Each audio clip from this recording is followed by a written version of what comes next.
नमस्कार दोस्तों, स्वागत है आपका हमारे चैनल विजय रथ हिंदी एकेडमी पर।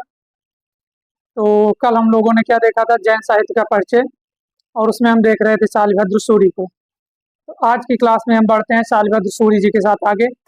उससे पहले थोड़ा सा देख लेते हैं कल किसके बारे में देखा था। कल हमने देखा था जो है प्रथम ऐतिहासिक रासग्रंथ, जो पंच पांडव रचित रास था, और उसके रचनाकार थे हमारे शालिभद्र सूरी द्वितीय जी। आज हम देख रहे हैं शालिभद्र सूरी के बारे में, जिनकी रचना का नाम है भरतेश्वर बाहुबली रास। तो आइए टाइम का नुकसान न करते हुए बढ़ते हैं अपने क्लास की ओर। तो भरतेश्वर बाहुबली रास रचनाकार शालिभद्र सूरी हैं। ये जैन रास काव्य परंपरा का आदि काव्य माना जाता है। ये जो भरतेश्वर बाहुबली रास है, जैन रास काव्य परंपरा का आदि काव्य माना जाता है या प्रारंभिक काव्य माना जाता है। इसमें हिंदी में समय क्या है, इसका समय जो है 1184 ईस्वी से या 1184 ईस्वी या 12वीं शती। इसकी समय सीमा क्या है, 1184 ईस्वी, या इसे हम 12वीं शती मान सकते हैं। छंदों की संख्या टोटल इसमें 205 है जो प्रयोग किए गए हैं। काव्य क्या है, तो ये खंड काव्य की श्रेणी में आता है। संपादक इसके मुनि जिन विजय हैं। कौन है इसके संपादक? मुनि जिन विजय। इसे हिंदी का पहला रास ग्रंथ माना गया है, इसे भरतेश्वर बाहुबली रास को। भरतेश्वर तथा बाहुबली के चरित्र का वर्णन इसमें दर्शाया गया है। भरतेश्वर तथा बाहुबली के चरित्र का वर्णन इसमें दर्शाया गया है। तो भरतेश्वर बाहुबली रास के बारे में बस इतना ही। अच्छा, शालिभद्र सूरी के एक और ग्रंथ है इनका, उसका जिसका नाम क्या है, बुद्धिरास है। क्या है इसका नाम? बुद्धिरास है। बुद्धिरास के संग्रहकर्ता कौन है? तो इसके संग्रहकर्ता शिव है। शिव कौन थे? तो शिव जो है वो सूर्य के शिष्य हैं। कौन? सूर्य। शालिभद्र सूरी के इनके एक शिष्य थे जिनका नाम शिवी था। तो ये शिवी जो थे, इन्होंने शालिभद्र सूरी के ग्रंथ बुद्धिरास का संग्रह किया था। ठीक, तो दो ग्रंथ हो गए, एक भरतेश्वर बाहुबली रास, एक बुद्धिरास। अगर बुद्धिरास किसकी रचना है पूछ ले तो शालिभद्र सूरी की है, और इसका संग्रहकर्ता अगर पूछ लेते हैं हम सीवी को बताएंगे। तो एक बार फिर से रिपीट कर लेते हैं। ये हिंदी में जैन रास काव्य परंपरा का प्रारंभिक काव्य है। 1184 ईस्वी 12वीं शती इसका समय है। 205 छंद इसमें प्रयोग किए गए हैं। खंड काव्य है, मुनि जिन विजय इसके संपादन करता है। हिंदी का पहला रास ग्रंथ है। भरतेश्वर तथा बाहुबली के चरित्र का वर्णन इसमें किया गया है। अच्छा, ये हिंदी का पहला रास ग्रंथ है। इसी से मिलता जुलता एक और टॉपिक पे जिसपे हम आप पे चर्चा कर चुके हैं, अपभ्रंश साहित्य में। अपभ्रंश साहित्य हिंदी का पहला रास ग्रंथ जो है वो भरतेश्वर बाहुबली रास है। अपभ्रंश भाषा का सर्वप्रथम रास ग्रंथ कौन है? हिंदी का जो पहला रास ग्रंथ है वो तो भरतेश्वर बाहुबली रास है। हिंदी का पहला रास ग्रंथ क्या है हमारा? भरतेश्वर बाहुबली रास है। लेकिन अपभ्रंश भाषा का जो हमारा सबसे पहला रास ग्रंथ था वो कौन था? तो ये हम अपभ्रंश भाषा, जब अपभ्रंश भाग पढ़ा रहे थे वहां हम आपको बता चुके हैं। तो यहाँ भी एक बार आपसे चर्चा कर देते हैं। तो ये अपभ्रंश भाषा का जो पहला रास ग्रंथ था उसका नाम था उपदेश रसायन रास। क्या था? उपदेश रसायन रास। तो यही नोट कर लेते हैं, नोट एक कर लेते हैं, नोट नोट के रूप में लिखेंगे अपभ्रंश भाषा का। क्या देखेंगे? अपभ्रंश भाषा का सर्वप्रथम रास ग्रंथ, सर्वप्रथम रास ग्रंथ। तो ये जो अपभ्रंश भाषा का सर्वप्रथम रास ग्रंथ है ये है उपदेश रसायन रास। क्या है? उपदेश रसायन रास। ठीक, तो राइटिंग पे आप लोग मत जाइएगा, राइटिंग हमारी बहुत अच्छी है, जैसा कि आप लोग देख ही रहे हैं कितनी अच्छी है। तो जो बोल रहे हैं उस पर ध्यान दीजिएगा और शब्दों पे गौर कीजिएगा कि अपभ्रंश भाषा का सर्वप्रथम जो रास ग्रंथ है वो है उपदेश रसायन रास। अच्छा, ये उपदेश रसायन रास के रचनाकार कौन है?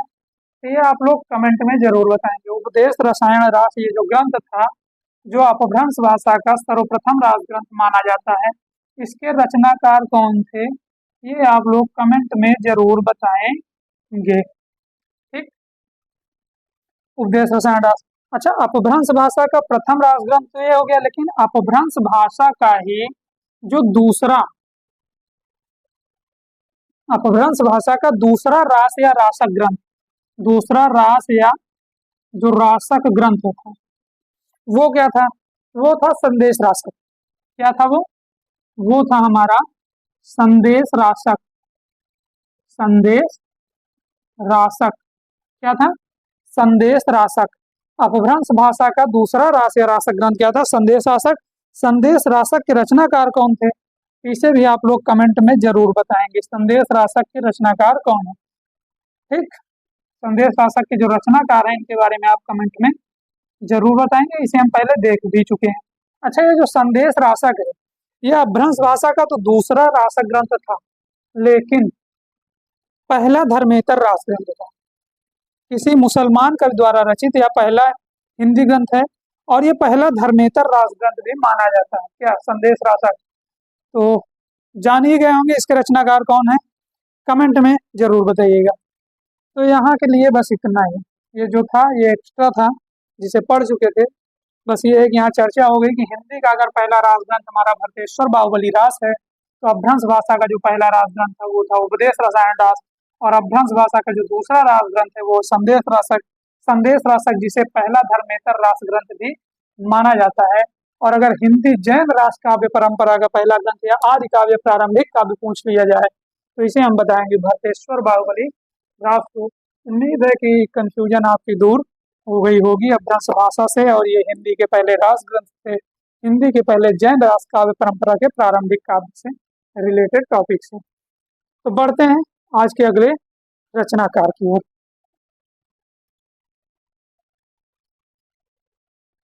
तो आज के जो हमारे अगले रचनाकार हैं वो हैं देवसेन। कौन है? देवसेन, जिनके बारे में हम देखेंगे। अच्छा, देवसेन के ग्रंथ का नाम क्या है? इनका जो सबसे महत्वपूर्ण ग्रंथ है वो है श्रावकाचार। क्या है? श्रावकाचार, जिसमें श्रावक धर्म का वर्णन किया गया है, और उसमें टोटल 250 दोहे हैं। कितने दोहे हैं उसमें? 250 एग्जैक्ट। दोहों की संख्या कितनी है उसमें? 250 है। समय 935 ईस्वी का। तो किसके बारे में देख रहे हैं हम यहाँ पे देख रहे हैं देवसेन के बारे में। नंबरिंग आप लोग कर लीजिएगा। ठीक, हम देख रहे हैं देवसेन के बारे में। देवसेन के ग्रंथ का नाम क्या है? श्रावकाचार। ठीक, इनकी जो महत्वपूर्ण रचना है वो है श्रावकाचार। इनके और कई ग्रंथ भी हैं, लगभग 6 से 7 ग्रंथ हैं, तो उनके बारे में भी हम चर्चा करेंगे। लेकिन जो सबसे महत्वपूर्ण ग्रंथ है, जो मोस्ट इंपॉर्टेंट है, श्रावकाचार, पहले हम इसके बारे में देख लेते हैं। तो ये जो श्रावकाचार है इसकी समय सीमा क्या है? इसकी जो समय सीमा मानी गई है वो मानी गई है 933 ईस्वी। 933 ईस्वी मानी गई समय सीमा इसकी। ठीक, इसमें दोहों की संख्या कितनी है ये भी हम देख लेते हैं। दोहे कितने हैं इसमें? टोटल दोहों की संख्या इसमें कितना है? 250। दोहों की संख्या इसमें कितनी है? 250 है, और इसमें श्रावक धर्म का वर्णन किया गया है, और साथ साथ श्रावक धर्म के वर्णन के साथ साथ इसमें गृहस्थ जीवन धर्म जो है वो केंद्र में है। क्या है इसमें? श्रावक धर्म का वर्णन किया गया। श्रावक धर्म का वर्णन है इसमें। ठीक, और इसके साथ साथ क्या है कि गृहस्थ जीवन जो है वो धर्म जो है, गृहस्थ जीवन का जो धर्म है वो उसके केंद्र में। क्या है? गृहस्थ जीवन धर्म। गृहस्थ जीवन धर्म इसके केंद्र में है। गृहस्थ जीवन धर्म केंद्र में है, केंद्र में है। ठीक, ये यह न मत लगाइएगा, बल्कि वो जो गृहस्थ जीवन धर्म केंद्र में है इसको यहाँ आप नोट कर लीजिएगा। तो श्रावकाचार, श्रावकाचार की समय सीमा कितनी है?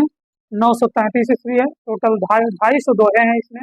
श्रावक धर्म का वर्णन है और गृहस्थ जीवन धर्म इसके केंद्र में है। तो श्रावकाचार के बारे में बस इतना ही।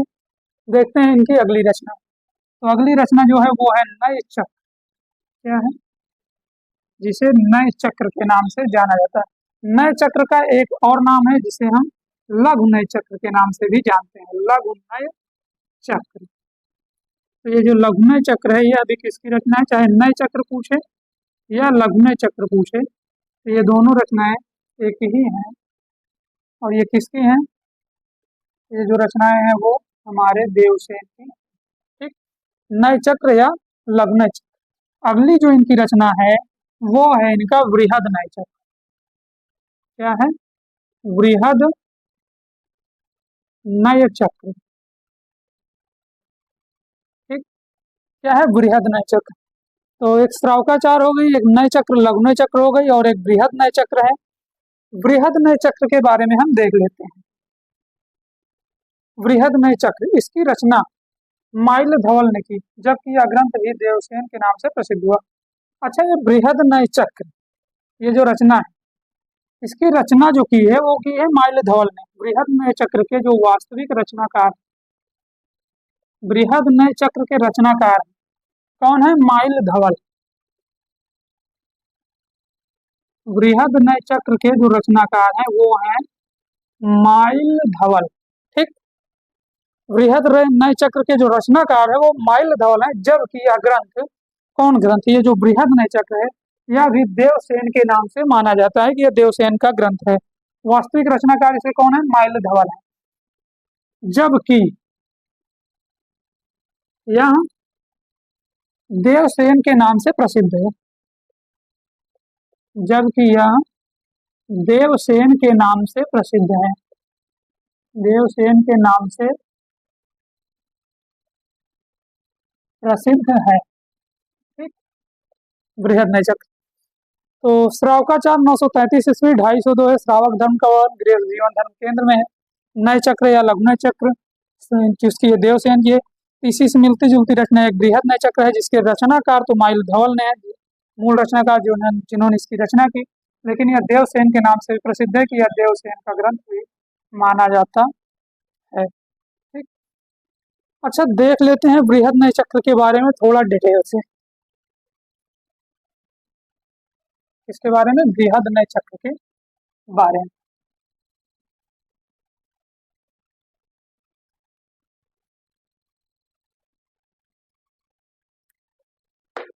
बृहद नय चक्र नंबर 3 पे इनकी कौन सी रचना मानी जाती है? जो ये मानी गई है बृहद नय चक्र।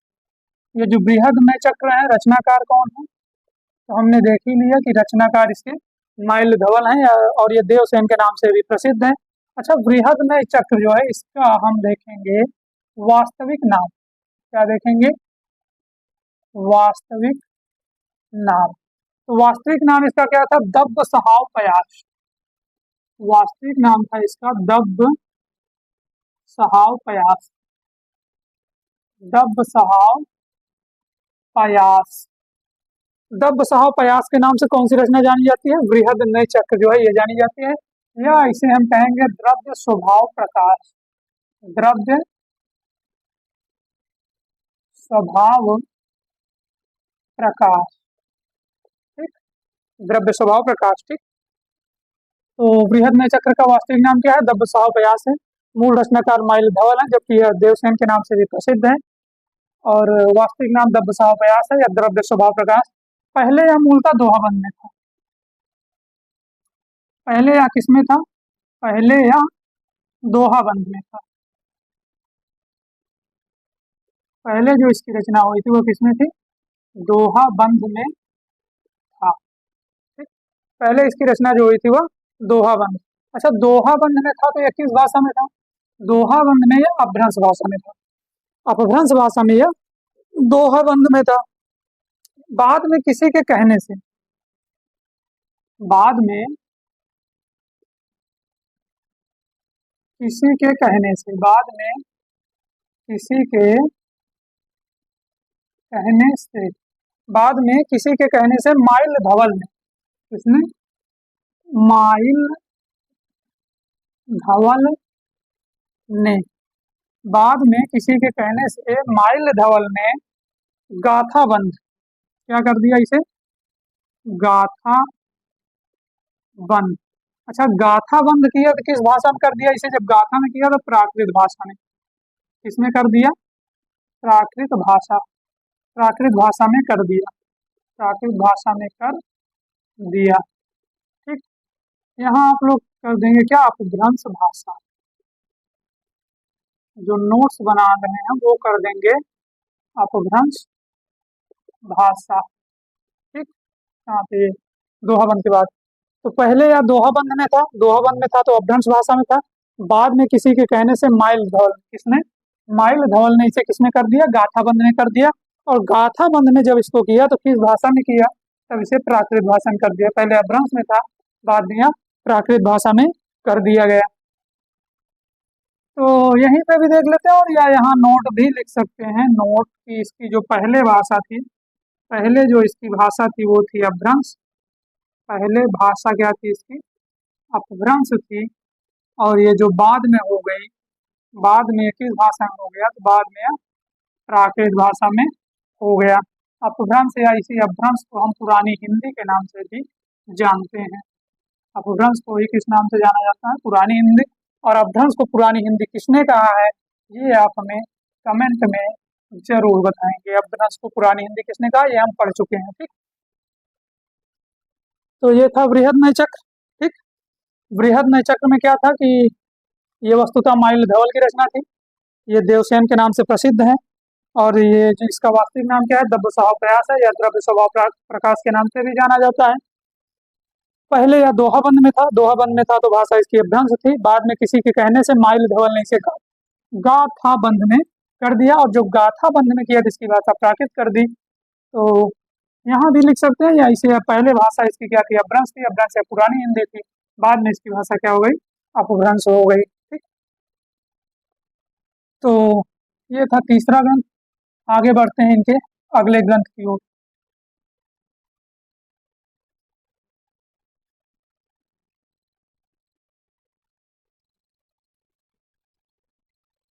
तो इनका जो अगला ग्रंथ है, नंबर 4 पे हम देखेंगे दर्शन सार को। नंबर 4 पे हम देखेंगे दर्शन सार को। दर्शन सार, अच्छा ये ग्रंथ किसके चल रहे हैं, तो ये चल रहे हैं अभी देवसेन के, जिनकी हम सबसे पुरानी या सबसे मशहूर रचना देख चुके थे। कौन सी, श्रावकाचार। श्रावकाचार देख चुके, नय चक्र, लघु नय चक्र देख चुके, और बृहद नय चक्र देख चुके। अगली है दर्शन सार। दर्शन सार में क्या है कि जैन धर्म के अनेक संघों की उत्पत्तियां इसमें लिखी गई हैं। इसमें क्या है, जैन धर्म के